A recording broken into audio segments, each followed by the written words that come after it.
من اللاعبين يعني الشبان ديال فريق المغرب الفاسد. محاولة عبد الهادي حلحول، عبد الهادي حلحول يسجل الهدف الأول لفائدة فريق المغرب الفاسي. قلت بأنه المغرب الفاسي يعتمد على المرتدات الهجومية الخطيرة.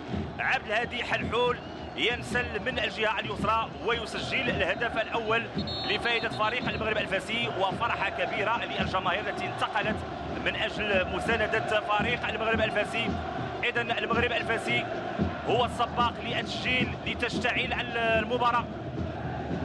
يعني كان خطأ على مستوى التغطية الدفاعية لعبد الهادي حلحول. نتابع، كانت تمريرة من أنور عبد المالكي، كانت تمريرة جميلة.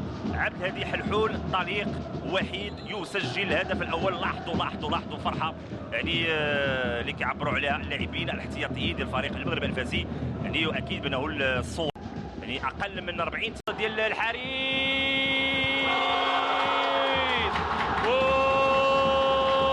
على السيناريو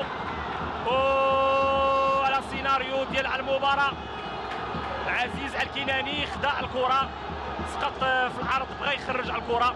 المغرب التطواني يعني يتمكن من تعديل الكفة يعني في سيناريو غريب لكرة القدم.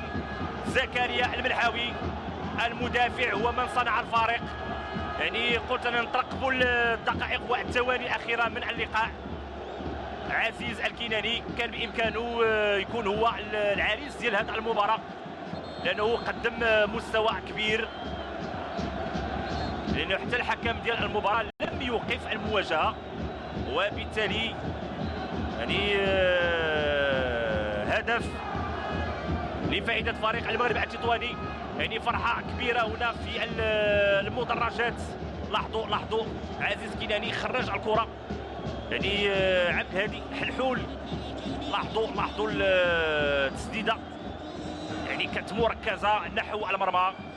انور عبد المالكي بغى يخرج الكره، ولكن الكره تعانق الشباك، وبالتالي يعني هناك احتجاجات الان ديال اللاعبين وكذلك دكه احتياط ديال فريق المغرب الفاسي على حكم